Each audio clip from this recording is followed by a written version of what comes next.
Welcome to our channel. నేను నవీన్. ఇండస్ట్రీలో cinema Mela జరుగుతుంది అన్నట్టుగానే సాగుతున్నాయి వస్తున్న అప్డేట్స్. ఒక హీరో కాదు, రెండు హీరోలు కాదు, బడా హీరోల సినిమా అప్డేట్స్ ఒకదాని తర్వాత ఒకటి వస్తూనే ఉన్నాయి. ఆ బడా హీరోలు ఎవరు, ఆ సినిమాలకు సంబంధించి అప్డేట్స్ ఏంటో మనతో మాట్లాడడానికి సినీ అనలిస్ట్ హేమసుందర్ గారు ఉన్నారు. సార్తో మాట్లాడతాం. నమస్తే అండి. నమస్తే. So cinema Utsav, cinema Mela అసలు ఏ పేరు పెట్టుకున్నా కానీ సరిపోదు, ఎందుకంటే అన్ని అప్డేట్స్ వస్తున్నాయి. ఒక సినిమా అనుకుంటే ఒకదాని తర్వాత ఒకటి, మరొక దాన్ని మించి మరొకటి పోటీ పడుతూ వస్తున్న అప్డేట్స్. ఎవరండి ఆ బడా హీరోలు, ఆ అప్డేట్స్ ఏంటి? అంతా కామెడీ పరంగా పోటీ పడుతున్నారండి. ఎందుకంటే ఒకప్పుడు ఏంటంటే మాస్ పరంగా పోటీ పడేవాళ్ళు, ఎవరు ఎక్కువ ఫైట్లు తీశారని. ఇప్పుడు కామెడీతో పోటీ పడుతున్నారు. కామెడీకి ఎంత ఇంపార్టెన్స్ పెరిగిందంటే ఈ మధ్యకాలంలో ప్రేక్షకులు ఏంటంటే కామెడీ సినిమాలకి ఎక్కువ వెళ్తున్నారని అర్థమవుతుంది.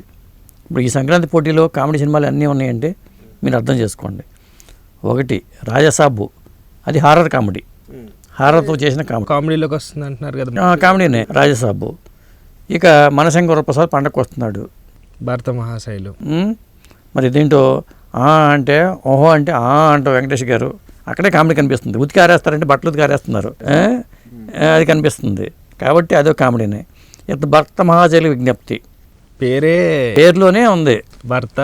భక్తులు బదులు భర్తలు వచ్చేసారు. భర్త కామెడీ పీస్ అలా అనుకోవాలి. చేవాడు భర్త కాబట్టి ఆ భర్త మహాశైలికి ఏం విజ్ఞప్తి చేస్తున్నారో ఏంటి తెలియదు, అక్కడ కామెడీనే.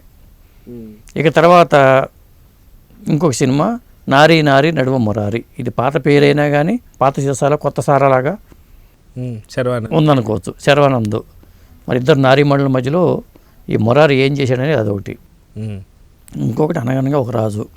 ఆ రాజులకు 7 భార్యలు అనకూడదు, ఎందుకంటే ఇక్కడ ఎరుగురు లేరు కాబట్టి ఈ రాజుగారికి సంబంధించిన విశేషాలు ఏంటనేది ఇంకోటి చూడాలి.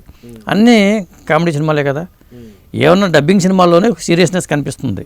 ఒకటి జననాయకుడు, 2 పరాశక్తి. అది సినిమాల పరంగా కామెడీ పరంగానే పోటీ జరుగుతుంది. మన తెలుగు వాళ్ళంతా కామెడీని ఫోకస్ పెట్టి ఆఖరికి తమిళ మాస్ సినిమాలు కూడా తిప్పికొట్టేలాగా ఉన్నారని అనుకోవచ్చు.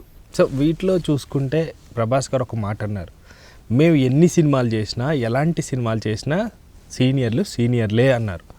అంటే ఆ మాట అనటంతోనే ప్రమోషన్ స్టార్ట్ చేశారా, లేకపోతే ప్రేక్షకుని ఒక ఎంత ఇటువైపు తిప్పారా అంటే ప్రభాస్ గారు ఏమంటారు? అంటే ప్రభాస్ గారిలో ఉన్నది ఏంటంటే తన గురించి తను ఎక్కువ ఆలోచించుకోరు, బయట వాళ్ళ గురించి ఎక్కువ ఆలోచిస్తారు నాకు తెలిసి. అది కూడా పుట్టిన ప్లేస్ అది గోదావరి. ఆయన అది చెప్పేది. ఆయనలో అందుకని డార్లింగ్ అని ఎందుకంటారంటే అందుకే అంటారు ఆయన్ని. ప్రభాస్ సినిమాలకి అది సినిమాని హిట్ చేయడానికి కారణం కూడా ఆ ప్రభాస్ గారిలో ఉన్న మంచి గుణం అని చూసారా, దానివల్లే అతనికి అంత క్రేజ్ వచ్చిందనిపిస్తుంది. ఇప్పుడు కొంతమంది ఎదుటి వాళ్ళకి పెట్టడంలోనే గొప్పతనం ఉంటుంది, ఆ పెట్టడం వల్లే ఆయన వాళ్ళ ఈ స్థాయికి వచ్చేయడం అనిపిస్తుంది. కానీ ఒక రకంగా చూస్తే సినిమాలు రావటం కాదు, సొంత ఊర్లకే హీరోలు వస్తున్నారన్న చందంగా తయారైంది. ప్రభాస్ గారు భీమవరమే వస్తున్నారు, చిరంజీవి గారు మొగల్తూరే వస్తున్నారు. ఇట్లా చూసుకోవచ్చా? అంతేగా. మరి పండగ వస్తున్నారంటే మరి మొగల్తూరు వెళ్తారేమో. మొగల్తూరు సినిమా వస్తుంది, తర్వాత అటు హీరో వచ్చినట్టే కదండి. అంతే కదా, ఇద్దరిదే మొగల్తూరే, ఇద్దరు మొగల్తూరు వాళ్ళే. ఒకటి ఏంటంటే మనశంకర ప్రసాద్ సంబంధించిన లేటెస్ట్ ఏంటంటే సెన్సార్ కూడా అయిపోయింది, యూఏ సర్టిఫికేట్ వచ్చింది. నిడివి 2 గంటల 42 నిమిషాలు నిడివితో ఉంది, చక్కగా కంఫర్ట్గా ఉంది. నిడివి కూడా చాలా కంఫర్ట్గా ఉంది. మరి ఆ సినిమాకి సంబంధించిన ఇప్పుడు ట్రైలర్లు కూడా రేపు రాబోతున్నాయి. రేపు ఏమొస్తుంది, రేపు భర్త మహాశైలి విజ్ఞప్తి రేపు సాయంత్రం వచ్చేస్తుంది ట్రైలర్. ఓకే, అది దాంట్లో ఏముందని రేపు తెలిసిపోద్ది. మనశంకర ప్రసాద్ ఏముందో చూసిస్తాం ట్రైలర్.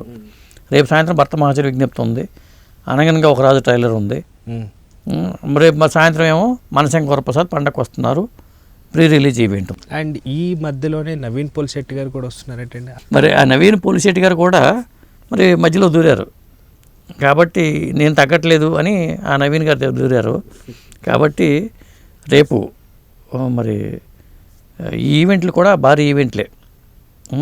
అలా రేపు ఒక్కరోజు 3 ఈవెంట్లు 7వ తారీఖున జరగడం అనేది విశేషం. టైం దగ్గర పడిపోయింది. షోలు కూడా ప్రీమియర్ షోలు పడతాయి కాబట్టి ఓ రోజు ముందుకు జరుగుతున్నాయి. టైం లేదు, సమయం లేదు మిత్రమా. రైట్. సో ఇప్పుడు ఈ అన్నిట్లో ప్రభాస్ గారు భీమవరం వస్తున్నారు. ఇట్లా చూసుకుంటే రవితేజ గారు కూడా అంటే రాజుగారే కదా, ఆయన రాజుగారే. ఇక్కడ రాజాసాబ్ గారు రాజుగారే, అనగనగా ఒక రాజులే. ఇక్కడ రాజుల తాకిడి కూడా ఎక్కువగానే ఉంది. భర్త మహాశైలు, భర్త ఈజ్ ఏ కింగ్. ఎలా చూసినా ఇప్పుడు మొత్తం అంతా కూడా వాతావరణం ఒక పక్కన రాజులు, ఇంకో పక్క రాణులు. ఇదే ఈ సంక్రాంతికి రాజులు రాణులే. ఉమ్. రాణుల గోల ఒక పక్క, అంకుల్స్ తాపత్రయం ఒక పక్క. అంకుల్స్ యంగ్ అంకుల్స్ లాగా మారిపోయారు. యంగ్ అంకుల్స్, ఒక పక్కన కాయరాజకాయ, యంగ్ ఆంటీ.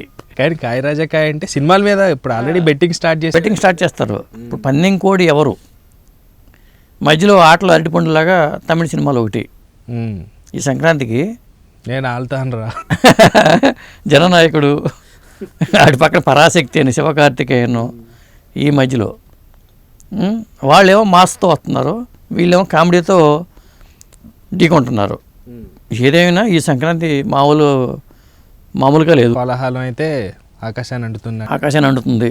సినిమాల పరంగాను జనాలు కూడా మరి కోడిపిందాలు ఎంజాయ్ చేస్తారా, సినిమాలు ఎంజాయ్ చేస్తారా, అత్తారింట్లో మరి ఆ టార్చర్లు ఏమైనా ఉంటే మళ్ళీ అల్లుడు తర్వాత తీర్చుకుంటారా? ప్రాబ్లం ఏం లేదండి, ఎందుకంటే 2 సినిమాలు అక్కడే వస్తున్నాయి. చిరంజీవి గారి సినిమా చూసి ఎలా ఉండకూడదో నేర్చుకుంటారు, భర్త మహాశయాలు చూసి ఎలా ఉండాలో నేర్చుకుంటారు, హ్యాపీగా ఇంట్లోంచి బయటపడతారు.